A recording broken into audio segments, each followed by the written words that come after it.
گرامی قدر احباب، رمضان خالق کائنات کی طرف سے نیکیوں کی لوٹ سیل کا مہینہ ہے۔ قرآن مجید میں اللہ پاک نے اس کا تعارف فرمایا کہ یا ایھا الذین آمنوا کتب علیکم الصیام، اے ایمان والو تم پر روزے فرض کیے گئے ہیں، کما کتب علی الذین من قبلکم، جیسا کہ تم سے پہلوں پر فرض کیے گئے تھے، لعلکم تتقون، تاکہ تم تقوی دار ہو جاؤ۔ اب علماء نے تقوی کی ایک وضاحت یہ کی ہے کہ بندہ نیکیوں سے اپنے دامن کو خالق کائنات کی خشیت اور خوف سے بھرنے والا ہو۔ اگر دیکھا جائے تو ماہ رمضان سخاوت کا، جود کا مہینہ ہے، اور اس میں مسلمان زیادہ سے زیادہ سخاوت کرتے ہیں، اور یہ سخاوت کرنا کوئی اپنے تئیں سے نہیں ہوتا، بلکہ یہ فرامین مصطفیٰ پہ اور سنت مصطفیٰ پہ عمل ہے۔ میں نے جو آپ کی خدمت میں قرآن مجید کی آیت کریمہ پڑھی اور احادیث مبارکہ کا سہارا لے کر اپنی گفتگو کو آگے بڑھاتا ہوں، یہ بخاری اور مسلم کی متفق علیہ حدیث ہے کہ جناب حضرت عبداللہ ابن عباس سے روایت ہے کہ کان النبی صلی اللہ تعالی علیہ وآلہ وسلم اجود الناس بالخیر وکان اجود ما یکون فی رمضان حین یلقاہ جبریل، کہ حضور لوگوں میں سب سے زیادہ خیر بانٹنے والے اور حضور علیہ السلام سخاوت کرنے والے، نیکی کرنے والے تھے، اور یہاں تک کہ جب آپ سے جبریل امین ملتے تو پھر یہ نیکی کا یہ جو دور ہے، یہ جو نیکی کی یہ رفتار ہے، یہ مزید بڑھ جاتی، اور پھر حتیٰ کہ یہاں کے اس حدیث میں آقا علیہ السلام کا یہ حضرت عبداللہ ابن عباس فرماتے ہیں کہ کان اجود بالخیر من ریح المرسلہ، کہ جو ہوا تند و تیز چلتی ہے، باد و باران ساتھ لاتی ہے، اس ہوا سے کہیں زیادہ سرکار دو عالم صلی اللہ علیہ وسلم کی سخاوت میں تیزی ہوتی تھی۔ اور یہ حضرت سلمان فارسی کی مرویات میں سے ہے۔ حضرت سلمان فارسی نے، یہ مشکات شریف کی حدیث ہے، مشکات شریف میں آپ فرماتے ہیں کہ آقا علیہ السلام نے ہم سے ماہ شعبان کے آخری دن خطاب فرمایا۔ یہ بڑی طویل حدیث ہے، میں 3 پوائنٹس اس میں سے آپ کی خدمت میں پیش کرتا ہوں۔ آپ فرماتے ہیں کہ قال خطبنا رسول اللہ صلی اللہ تعالی علیہ وآلہ وسلم فی آخر یوم شعبان، کہ حضور نے شعبان کے آخری دن ہم سے خطاب فرمایا اور ارشاد فرمایا قد اظلکم شہر عظیم، لوگوں تم پر ایک عظیم مہینہ سایہ فگن ہونے والا ہے، اور اس میں فرمایا وہ شہر المواسات، وہ شہر مبارک وفیہ لیلۃ خیر من الف شہر، اور اس ماہ مقدس میں ایک رات ایسی ہے کہ جو 1000 مہینوں سے افضل ہے۔ اور جو چونکہ حدیث طویل ہے، وقت مختصر ہے، میں 3 پوائنٹس جن پہ میں نے جو ہے گفتگو کا سہارا لینا ہے میں وہ بیان کرتا ہوں۔ حضور نے فرمایا وہ شہر الصبر، یہ صبر کا مہینہ ہے، اور شہر المواسات، اور یہ غم گساری کا مہینہ ہے۔ اور پھر آقا علیہ السلام نے فرمایا کہ وَهُوَ شَهْرٌ یزاد فیہ رزق المؤمن، یہ ایسا مہینہ ہے کہ جس میں اللہ پاک مومن کے رزق میں اضافہ کرتے ہیں۔ جب خالق کائنات اس ماہ مقدس میں مومن کے رزق کا اضافہ کریں تو بندہ مومن کو چاہیے کہ اس کی سخاوت بھی پھر اوج پر ہونی چاہیے، لوگوں کو بانٹنے کا جو اس کا طریقہ یا ہنر ہے اس میں مزید جو ہے وہ تیزی ہونی چاہیے۔ اور حضرت زید بن خالد الجہنی آپ فرماتے ہیں کہ من فطر صائما کان لہ مثل اجری، کہ جس شخص نے کسی روزہ دار کو روزہ افطار کروایا وہ بالکل اسی طرح ہے جس طرح اس شخص نے روزہ رکھا، یعنی روزے دار کو آپ نے روزہ کروایا، افطار کروایا، تو آپ اسی طرح ہیں جس طرح کوئی شخص روزے دار روزہ رکھے ہوئے ہے۔ اور ہو سکتا ہے، میں اکثر کہا کرتا ہوں کہ جو نیکی ہم کریں ہم اس پہ دعویٰ نہیں کر سکتے ہیں کہ قبول ہوئی ہے کہ نہیں، لیکن جن نیکیوں کے بارے میں سرکار نے فرمایا کہ تمہیں اس کی مثل ثواب ملے گا، وہ ثواب کامل، اکمل اور مکمل ثواب ہوگا، اس کی جو ہے اس ثواب کے ملنے میں کوئی شک باقی نہیں ہے۔ تو اس لیے بندے کو ساتھ ساتھ جو ہے وہ نیکیاں جو ہے وہ ان سے اپنے دامن کو سمیٹنا چاہیے۔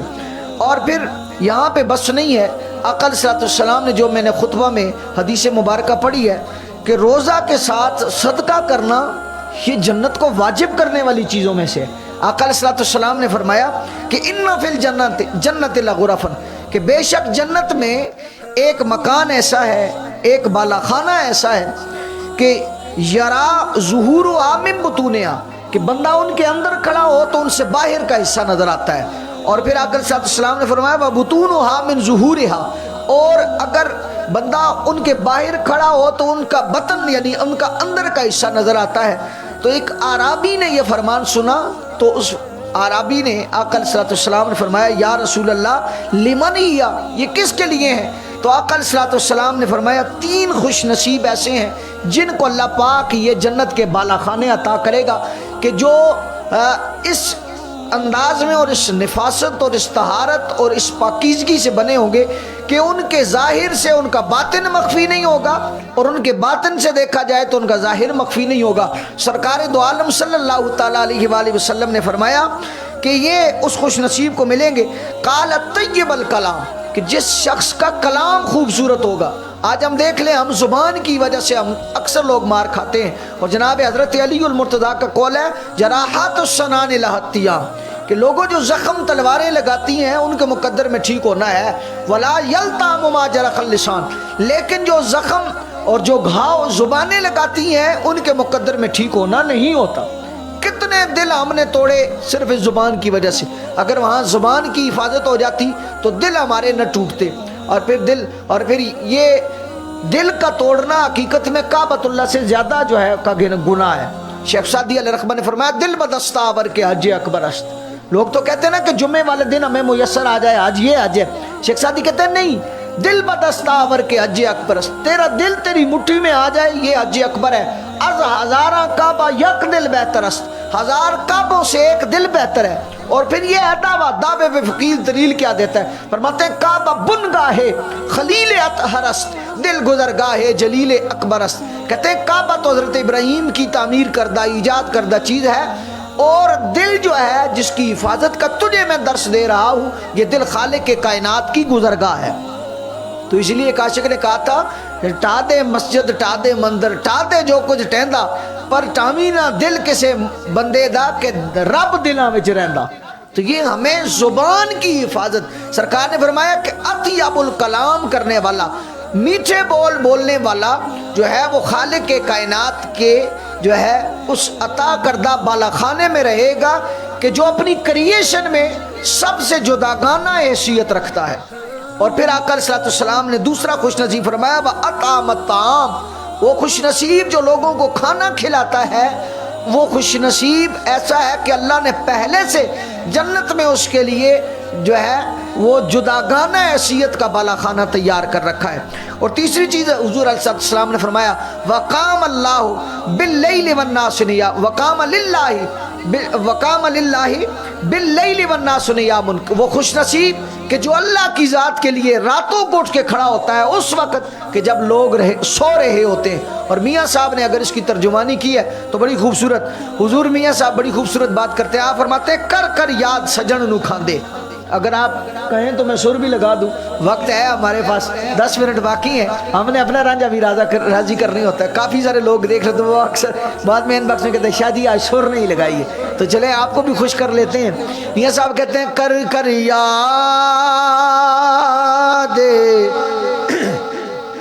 سجن نو کھاندے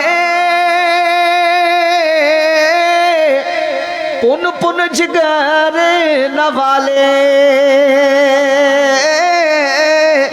شربت وانگو پیا دے ہے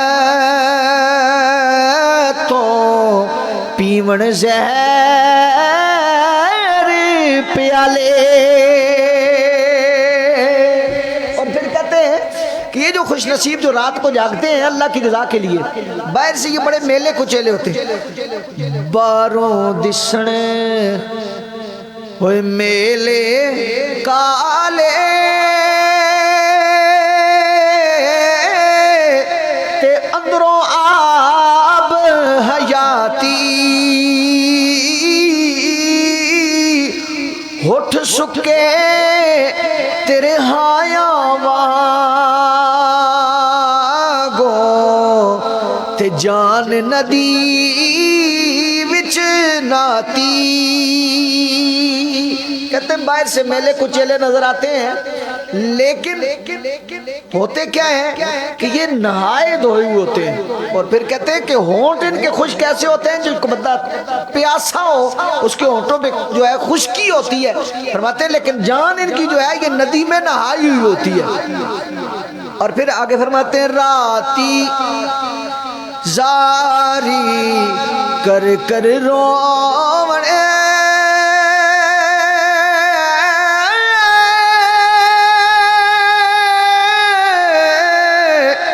تے نیند اکھیں دی تو دے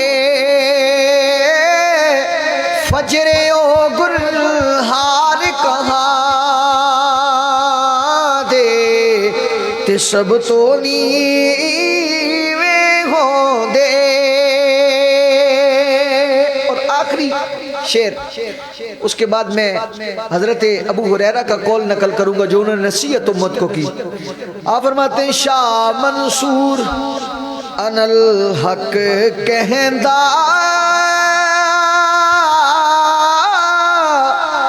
کیوں نہیں شرمایا، تو اے محرم یار محمد کہندا کون پرایا۔ تو حضور نے فرمایا قام للہ باللیل والناس نیام، کہ وہ خوش نصیب کہ جو رات کو سوتے ہیں، جب لوگ سو رہے ہوتے ہیں، آرام کر رہے ہوتے ہیں، تو وہ رب کی دہلیز پہ کھڑے ہو کر خالق کائنات سے راز و نیاز کی باتیں کر رہے ہوتے ہیں۔ اور جناب حضرت ابو ذر غفاری رضی اللہ تعالیٰ اور حضرت ابو ہریرہ، آپ نے ایک نصیحت امت کو کی ہے۔ آپ فرماتے ہیں یا ایھا الناس انی لکم ناصح، اے لوگو میں تمہیں نصیحت کرنے والا ہوں۔ فرمایا انی علیکم شفیق، اور لوگوں میں تم پر شفقت کرنے والا ہوں۔ یعنی جب بڑا کسی چھوٹے کو نصیحت کرے تو اس کے لہجے میں وہ دکھ اور وہ کیفیت محبت بھری جو ہوتی ہے وہ بڑی عظمت اور شان کی لائق ہوتی ہے۔ تو آپ نصیحت کر رہے ہیں حضور کی امت کو، بعد میں آنے والے ہم جیسوں کو، کہ اے لوگوں میں تمہارا خیر خواہ ہوں، اور سنو انی علیکم شفیق، میں تم پر شفقت کرنے والا ہوں۔ فرمایا صلو فی ظلمت اللیل، اور رگو رات کے اندھیروں میں نماز پڑھا کرو، لوخشت القبور، قبروں کی وحشت کے لیے، کہ تم یہ چاہتے ہو کہ تمہاری قبروں کی اگر وحشت کم ہو تو تمہیں چاہیے کہ تم رات کو اندھیری راتوں میں اٹھ کر مالک کے حضور مصلی بچھاؤ اور خلاق کے دو عالم کو راضی کرو۔ اور پھر فرمایا وصوم الدنیا للحر یوم النشور، اور لوگوں دنیا میں روزے رکھو کہ محشر کی گرمی سے اللہ تمہیں بچائے۔ دنیا میں روزے رکھو کہ اللہ تمہیں محشر کی گرمی سے بچائے۔ اور فرمایا وتصدقوا مخافۃ یوم عسیر، اور کہتے ہیں کہ سخت دن کے خوف سے صدقہ کرو کیونکہ صدقہ بلاؤں کو ٹالتا ہے۔ اور فرماتے ہیں یا ایھا الناس انی لکم ناصح، اے لوگوں میں تمہیں نصیحت کرنے والا ہوں۔ یا ایھا الناس انی لکم شفیق، اے لوگوں میں تمہارے لیے شفیق بن کے آیا ہوں۔ اور یہاں پہ بھی اگر میاں صاحب کی بات سے میں اپنی گفتگو کو ختم کروں تو میں سمجھتا ہوں کہ بزرگوں کے کلام سے زیادہ جو ہے وہ بلیغ کلام کسی کا نہیں ہوتا۔ میاں صاحب فرماتے ہیں کہ دیکھو کہ تمہیں نصیحت کی ہے، حضور کے ایک صحابی نے نصیحت کیا کی ہے کہ لوگوں راتوں کا قیام کرو اپنی قبروں میں روشنی کرنے کے لیے۔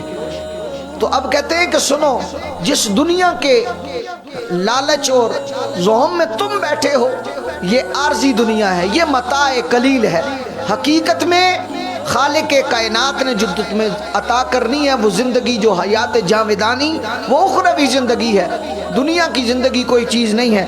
آپ فرماتے ہیں جیون جیون جھوٹا نامہ، اس کو بھی میں سر لگا کے پڑھ لیتا ہوں احباب کی فرمائش پہ۔ آپ فرماتے ہیں جیون جیون ہوئے جھوٹا نامہ،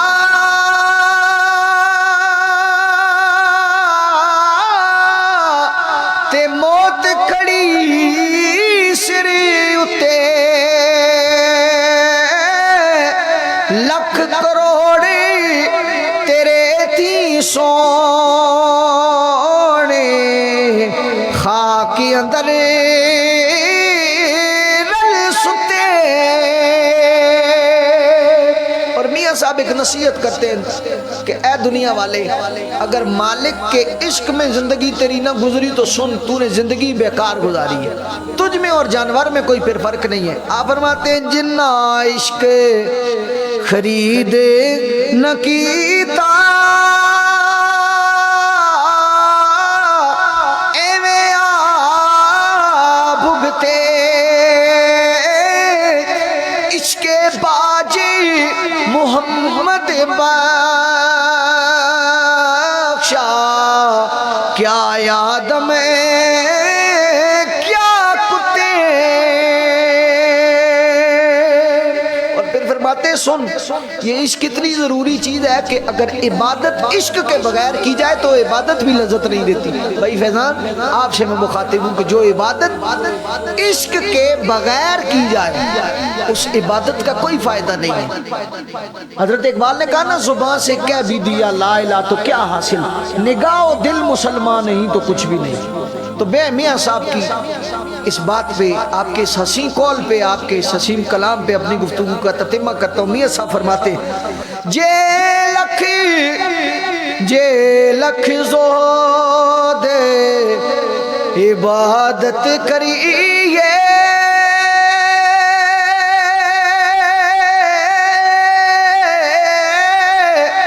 تے بن عشقوں کس کاری، جان جان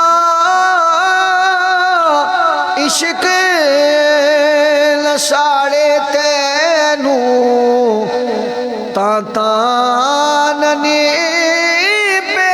یاری۔ تو تکالیف اور مصائب بھی آتی ہیں، ماہ سیام میں بھوک نے پیاس نے ستانا ہے، پھر شیطان نے وساوس سے آپ کو تنگ کرنا ہے۔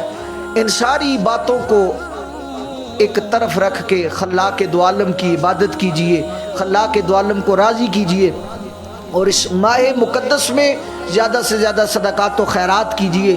اگر کسی نے کوئی سخت بات کہہ دی ہو تو اس پہ صبر کیجئے، اور اللہ نے اس ماہ مقدس میں آپ کا رزق بڑھایا ہے تو آپ اس اپنے رزق میں غریبوں کو، مسکینوں کو، یتیموں کو، بیواؤں کو، بے سہاروں کو شریک کیجئے، اور خصوصاً بالخصوص وہ لوگ کہ جن کے پاس کھانے پینے کے لیے جو ہے وہ 2 وقت کی روٹی میسر نہیں ہے، چپ چاپ بغیر تصویریں بنائے، بغیر جو ہے وہ سوشل میڈیا پہ اپلوڈنگ کیے، ان کے گھر میں اندھیری راتوں میں خلاق دو عالم کی رضا کے لیے جو ہے وہ نانے جمی میسر کرائیے۔ آپ آج ان کی مشکل کشائی کریں گے، آپ ان کی مشکل میں ان کے کام آئیں گے، کل میدان محشر کی گرمیوں میں اللہ پاک آپ کی مدد و نصرت فرمائیں گے۔